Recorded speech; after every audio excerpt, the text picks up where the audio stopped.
This for us is the #1 BBA deterrent. But these lights have been calibrated for this tank and this layout, this project. These are just useful tools that are go-tos for us when we find ourselves in these uncharted territories of, you know, plumb from the bottom, viewed from multiple sides.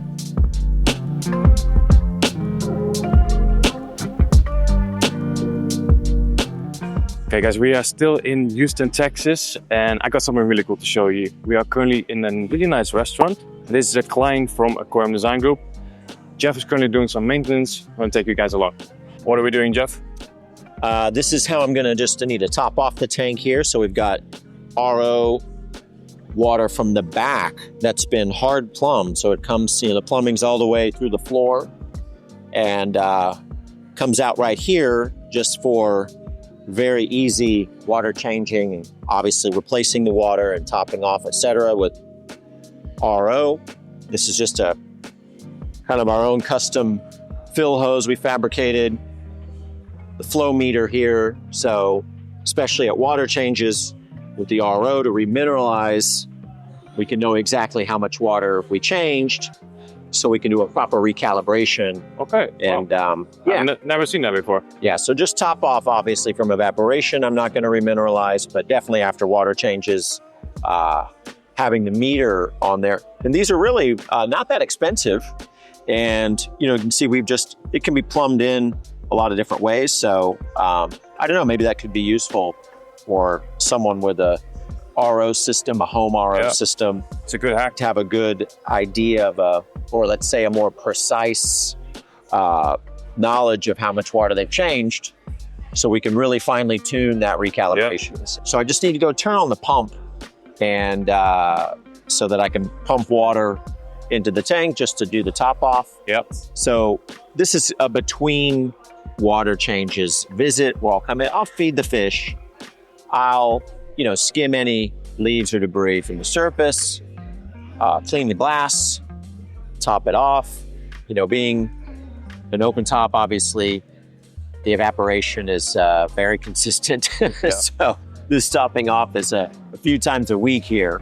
I like to run a surface skimmer for a bit as well. Just helps to put a little extra fine polish on the surface water. Just while I'm working, I've got that running. Sometimes I put two, one on each end, but usually just the one down here, kind of catching the flow, does the job. So one other thing I have to do pretty regularly is we've got a single Vortec MP40 here, and just because of the layout and the way it's viewed from all four sides, it was really essential to have some additional flow. And this has just been a lifesaver on this particular layout. However, it does get a lot of debris on that cover. So that's just another regular maintenance item to clean that sponge off. So Jeff, what size tank are we looking at here? It's about 240 gallons. I'm forgetting the dimensions right now. I know we're 30 tall and 30 wide at 6 feet, I guess. 630, 30, 6 feet, I think. Yeah. Sounds about right. How long has this tank been up and running for? Right at about a year and a half now. Year and a half. Yeah. So, you know, at that point where there's some more intensive maintenance needed, that just in this kind of environment takes a lot of planning and strategy and forethought. Because they're open 7 days a week. Even Sundays, you know, there's a brunch service, and so to come in and do that big work that can take hours and hours, you would have to do it in the middle of the night. It just requires a strategy. Requires a strategy for sure. So that's all coming up for this layout. We look forward to just a renewed refresh. That's exactly how I would describe it. It's just a good refresh.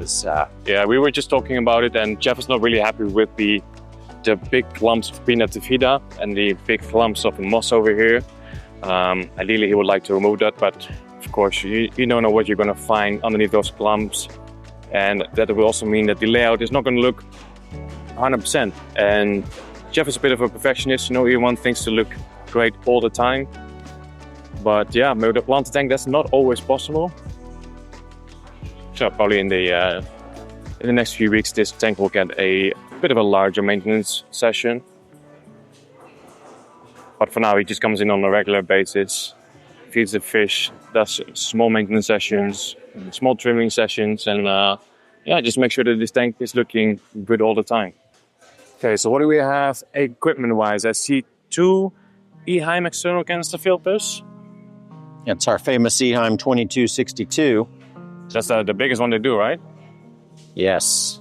Again, the Eheim's plumb through the bottom, so your inflow and outflow coming from the bottom, so we don't have any tubes or pipes or anything coming in. And, you know, that poses some unique, right, there's one of the outflows right there. Outflow is in between the Anubia. And the inflow, you said, is right over here? There's another one, it's... invisible. That's what you want. Yeah, sort of, yes. I can get to it to remove debris from it.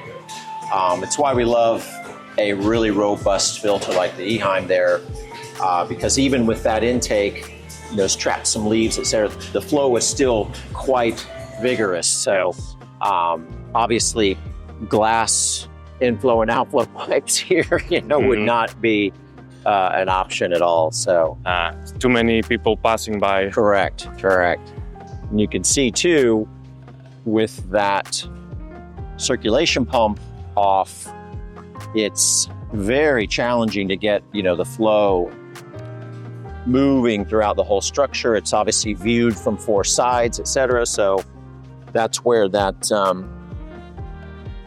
the uniqueness of a pump like a Vortex, where there's no power cord going inside the aquarium, makes it a really good application. Obviously, a product we're borrowing from the reef tank side, where it's commonplace, but here you can see now how we've just picked up all that flow right back to the surface, getting some nice surface agitation, and really just moving the water back through the system. Those pumps are really, really powerful. That's an MP40.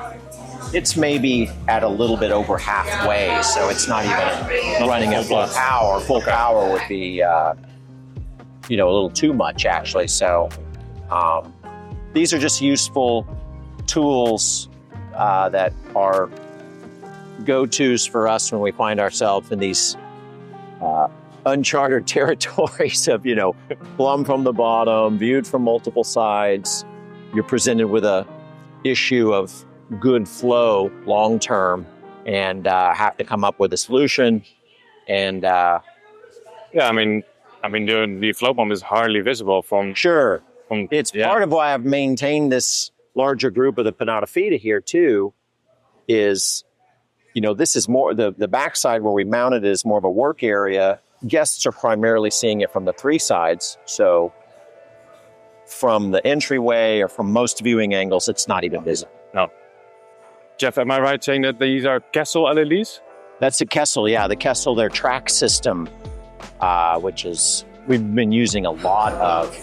Very cool because they're custom made for every project. So this is not an off-the-shelf item, but rather you're going to provide them all the specs in terms of the depth of the aquarium, what style aquarium it is. They have loads of different reflectors and different ways they attach to the, kind of the foundational light there. I've never seen that before. So you'll notice back at the gallery on our reef aquarium, is all Kessel track system, but completely different setup, calibrated for a large reef aquarium. So they're taking the measurements, providing you a full rendering of the project, but these lights have been calibrated for this tank and this layout, this project, this distance from the bottom to where they'll be mounted to the ceiling. So very unique in a situation like this to get traditional aquarium lights out of the way. I mean, if we had a Chihiro's Vivid or something, they would have to be suspended. And obviously this is a very discreet in terms of guests and getting the light in their eyes when looking at the aquarium, etc. Yeah, it don't matches with the decor of the restaurant. Very unique product that we've really been using a lot of in our custom installations. So you can see just these few things we did were just put a little extra polish on the tank from when we showed up. I was last here about 2 days ago, so it tends to be about every 2 days. Sometimes I'll come daily, you know, if I'm able, but every other day. See, that's I feed the fish heavily on those 2 days. Absolutely perfect health of the fish. Really no, they're not fed every day. They're fed very well every other day and are very healthy, nice round bellies. I mean, nobody's starving in there, right? They look really good. So you much rather do smaller and more frequent maintenance sessions than one large every week or every 2 weeks? Right, well, I'll still come once a week for the big water change. And then sometimes I'll come to the visit before the water change will be some trimming, and I'll try to do my kind of layout maintenance work one day, and I'll come the next day so I can focus on just the water change, because we do have a limited window for access. We kind of got to get in and out. So yeah, some interesting notes on the dosing. I've talked about this in the past, but we use Seachem Excel pretty much on all of our planted tanks, and I'm about 5 mils per 10 gallons. On the big jug here, this cap is 30 mils. So this cap treats 30 gallons. Let me take that back. So this for us is the #1 BBA deterrent. I'm not going to get rid of a BBA problem with it, but I'm going to more than likely never get a BBA algae by at about week 2, starting in with Excel, dosed at, again, about 5 mils per 10 gallons. And that's daily to every other day, let's just say very often. The tanks in the gallery get it every day. I'm here every other day. You know, so it's not an exact science, but been using this for years, and really, you know, there may be some other kind of tufty algae growth, but it's not that really unsightly, problematic BBA algae. So you use the Flores Excel as kind of also as a preventative method? 100%, yes. And in the gallery, do you dose manually or do you have dosing pumps? We dose manually there. I probably should modernize and do dosing pumps at some point, but it's just part of the daily ritual there still. So there's just something about indeed engaging with the aquarium, dosing manually, and yes, we come in. I call it morning rounds anyway, and that's just part of it. But dosing pumps, we've definitely been doing a lot of dosing pumps for the Excel on client installations, where obviously they don't want to have to go and do the daily dosing between our visits. And then as a final touch, one of my favorite tools in all of aquarium maintenance, I was put onto this by the late, great Jake Adams of Reef Builders. Wow. And he visited the ADG gallery, couldn't believe I didn't know about this. I said, that's insane, that's silly, that's not gonna work, I'm not. And finally, he convinced me to break down and buy one. And it is absolutely a game changer for cleaning glass. So you wet the glass first? So I wet the glass first, you know, just to deal with any water spots or streaks or fingerprints. And then we're just doing a perfect vacuum squeegee. Ah, so it's a vacuum. Ah. Wow.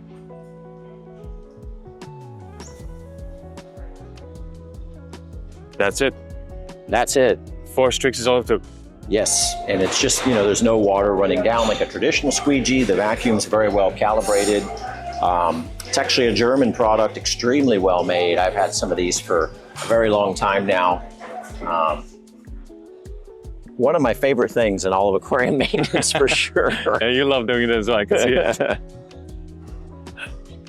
I bet this is even better for the salt water, but you get the salt residue. Oh, that's really where obviously Jake had discovered its effectiveness. very hard to ever get all the smears off of a salt with just a cloth. So if you spray it with the RO water and then do this, it's total perfection. It's total perfection. I thought I was getting it clean with a clean, you know, dry, lint-free cloth. And you're thinking, looks pretty good. And then you could literally go after wiping with the cloth with this and you go, oh, wow, that just went 10x better. It's amazing. And saves a lot of time as well. It also makes you look like a very high-end professional person here doing this. That's what we want, right? Right. So guys, if you want to see this aquarium in real life, Clark's in Houston, Texas, that's where it's at.